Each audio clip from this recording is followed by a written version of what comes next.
এমনটাই জানিয়েছে।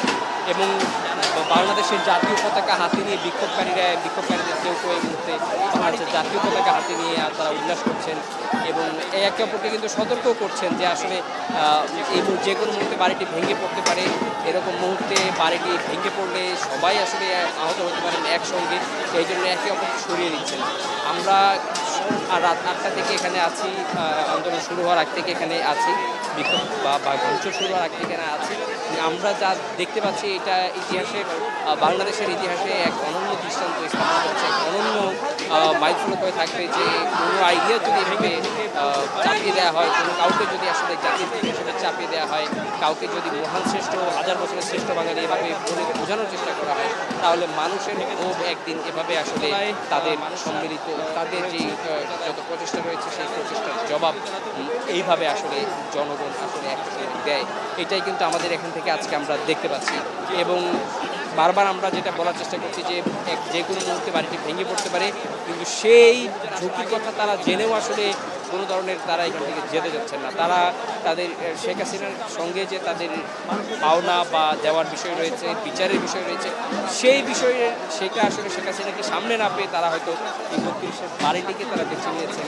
তারা ৩২-এর বাড়িটির মাধ্যমে শেখ হাসিনার বাড়িটির যখন একসঙ্গে ধসে পড়বে, সেই সঙ্গে হয়তো তারা শেখ হাসিনার যেই বিবর্ণ মুখটার চেহারাটা রয়েছে সেই চেহারাটা তারা আসলে কোনোভাবে অনুভব করবেন কিংবা তারা চিন্তা করবেন, তারা ধারণা করতে পারে। এবং আমরা আসলে গতকাল রাতে যখন ঘোষণা ছিল শেখ হাসিনা দিল্লি থেকে ভাষণ দিতে পারেন তরুণ নেতা কর্মীদের উদ্দেশ্যে, তখন থেকে কিন্তু বাংলাদেশের রাজনীতিতে আবারও আওয়ামী লীগ ফিরছে কিনা এমন সংশয় তৈরি হয়েছিল।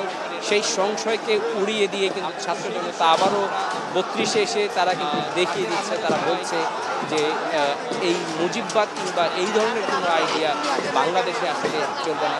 এবং কাউকে জাতির পিতা জাতির শ্রেষ্ঠ সন্তান এইভাবে প্রতিষ্ঠা করা হলে এবং তার কন্যা অথবা তার অনুসারীরা যদি এই ধরনের ফ্যাসিজম প্রতিষ্ঠা করে এবং মানুষকে হত্যা এবং জঙ্গিবাদের এবং মতো নানা ধরনের নাটক দিয়ে মানুষদেরকে অবরুদ্ধ করে রাখতে চায়, তাহলে তার পরিণাম কিন্তু এইভাবেই আসে। মানুষের বাঁধ ভাঙা যে উল্লাস রয়েছে সেই উল্লাস আসলে জানান দিচ্ছে যে মানুষ যে কোনো মুহূর্তে জেগে উঠতে পারে, যে কোনো অন্যায়ের বিরুদ্ধে জেগে উঠতে পারে এবং দীর্ঘকাল থেকে যদি সেই অন্যায়টা জমে থাকে তাহলে এটার পরিণতি আরও ভয়াবহ হতে পারে। এবং তাই কিন্তু আজকে দেখা যাচ্ছে। আমরা এখানে সকল ধরনের, আবারও বলছি, সকল ধরনের মানুষের সম্মিলিত অংশগ্রহণ দেখতে পাচ্ছি। এখানে মাদ্রাসা শিক্ষার্থীরা রয়েছেন, মেয়েরা রয়েছেন, এখানে বয়স্ক রয়েছেন। আমরা একটু আপনারা কি আন্দোলনে অংশগ্রহণ করতে আসছেন নাকি দেখতে আসছেন? থাকবে না আচ্ছা, আমরা একটু আপনাদের সঙ্গে আমাদেরকে কথা বলতে চাই। আচ্ছা, থ্যাংক ইউ। আমরা একটু চেষ্টা করবো। আমি আপনার সঙ্গে শিক্ষার্থীরা আপনাদের আসলে অনেকেই আসলে নিজেকে একটু মনে করে রাখছেন। আপনার সঙ্গে একটু কথা বলতে চাই, একটু কথা বলার অনুমতি চাচ্ছিলাম আপনার সঙ্গে। আন্দোলন অংশ অনেকেই আসলে কথা বলতে যাচ্ছে না, তারা আসলে এই মুহূর্তে ভাঙচুরের যে চিত্রগুলো সেটাই উপভোগ করছে এবং সেটাই আসলে দেখেছেন। আমরা এই ধরনের জায়গায় যে শুধুমাত্র একটাই যাওয়া দেখছি যে মুজিববাদী যে আদর্শ, যেই চিন্তা, মানুষকে জিম্মি করে রাখার যে এই চিন্তা, সেই চিন্তার বাড়িটি যে চিন্তার প্রতি তারা ঘৃণা জানাতে ব্যস্ত। তারা আসলে গণমাধ্যমের সঙ্গে কথা বলতে সবাই আগ্রহী নন, সবাই চাচ্ছে, তারা এমনটাই জানিয়েছে। এবং বাংলাদেশের জাতীয় পতাকা হাতে নিয়ে বিক্ষোভকারীদের কেউ কেউ এই মুহূর্তে বাংলাদেশের জাতীয় পতাকা হাতে নিয়ে তারা উল্লাস করছেন এবং একে অপরকে কিন্তু সতর্কও করছেন যে আসলে এই যে কোনো মুহূর্তে বাড়িটি ভেঙে পড়তে পারে। এরকম মুহূর্তে বাড়িটি ভেঙে পড়লে সবাই আসলে আহত হতে পারেন একসঙ্গে, এই জন্য একে অপরকে সরিয়ে দিচ্ছেন। আমরা রাত ৮টা থেকে এখানে আছি, আন্দোলন শুরু হওয়ার আগ থেকে এখানে আছি, বিক্ষোভ বা ভাঙচুর শুরু হওয়ার আগ থেকে এখানে আছি। আমরা যা দেখতে পাচ্ছি এটা ইতিহাসে, বাংলাদেশের ইতিহাসে এক অনন্য দৃষ্টান্ত স্থাপন করছে, এক অনন্য মাইলফলক হয়ে থাকবে যে কোনো আইডিয়া যদি এভাবে চাপিয়ে দেওয়া হয়, কোনো কাউকে যদি আসলে জাতির পিতা হিসেবে চাপিয়ে দেওয়া হয়, কাউকে যদি মহান শ্রেষ্ঠ হাজার বছরের শ্রেষ্ঠ বাঙালি এভাবে বলে বোঝানোর চেষ্টা করা হয়, তাহলে মানুষের ক্ষোভ একদিন এভাবে আসলে তাদের সম্মিলিত তাদের যেই যত প্রচেষ্টা রয়েছে সেই প্রচেষ্টার জবাব এইভাবে আসলে জনগণ আসলে একটা সময় দেয়। এটাই কিন্তু আমাদের এখান থেকে আজকে আমরা দেখতে পাচ্ছি এবং বারবার আমরা যেটা বলার চেষ্টা করছি যে যে কোনো মুহূর্তে বাড়িটি ভেঙে পড়তে পারে। কিন্তু সেই ঝুঁকির কথা তারা জেনেও আসলে কোনো ধরনের তারা এখান থেকে যেতে যাচ্ছেন না। তারা তাদের শেখ হাসিনার সঙ্গে যে তাদের পাওনা বা দেওয়ার বিষয় রয়েছে, বিচারের বিষয় রয়েছে, সেই বিষয়ে সেটা আসলে শেখ হাসিনাকে সামনে না পেয়ে তারা হয়তো এই ৩২-এর বাড়িটিকে তারা বেছে নিয়েছেন।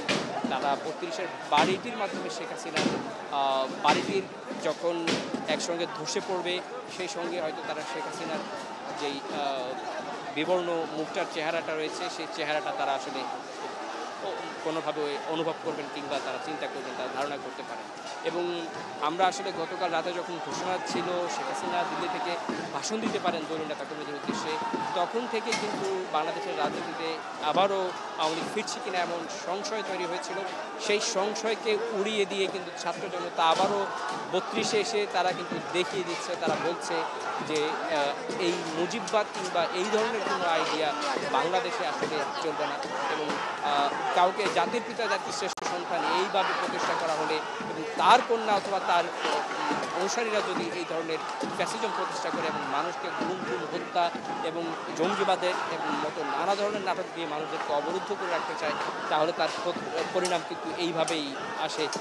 মানুষের বাঁধ ভাঙা যে উল্লাস রয়েছে, সেই উল্লাস আসলে জানান দিচ্ছে যে মানুষ যে কোনো মুহূর্তে জেগে উঠতে পারে, যে কোনো অন্যায়ের বিরুদ্ধে জেগে উঠতে পারে এবং দীর্ঘকাল থেকে যদি সেই অন্যায়টা জমে থাকে তাহলে এটার পরিণতি আরও ভয়াবহ হতে পারে এবং তাই কিন্তু আজকে দেখা যাচ্ছে। আমরা এখানে সকল ধরনের, আবারও বলছি, সকল ধরনের মানুষের সম্মিলিত অংশগ্রহণ দেখতে পাচ্ছি। এখানে মাদ্রাসা শিক্ষার্থীরা রয়েছেন, মেয়েরা রয়েছেন, এখানে বয়স্ক লোকেরা রয়েছেন।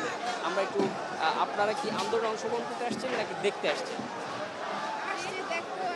আচ্ছা, আমরা একটু আপনাদের সঙ্গে কথা বলতে চাই। কথা বলতে চাই। আচ্ছা, থ্যাংক ইউ। আমরা একটু চেষ্টা করবো। আমি আপনার সঙ্গে একটু কথা বলতে চাই। মাদ্রাসার শিক্ষার্থীরা আপনাদের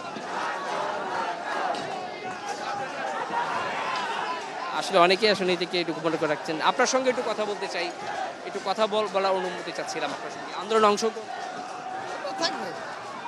অনেকেই আসলে কথা বলতে চাচ্ছে না, তারা আসলে এই মুহূর্তে ভাঙচুরের যে চিত্র শুধু সেটাই উপভোগ করতে চাচ্ছেন এবং সেটাই আসলে দেখতে পাচ্ছেন। আমরা কিন্তু মানুষের মধ্যে শুধুমাত্র একটাই যাওয়া দেখছি যে মুজিববাদী যে আদর্শ, যেই চিন্তা, মানুষকে জিম্মি করে রাখার যেই চিন্তা, সেই চিন্তার প্রতি তারা ঘৃণা জানাতেই শুধুমাত্র ব্যস্ত। তারা আসলে গণমাধ্যমের সঙ্গে কথা বলতে সবাই আগ্রহী নন।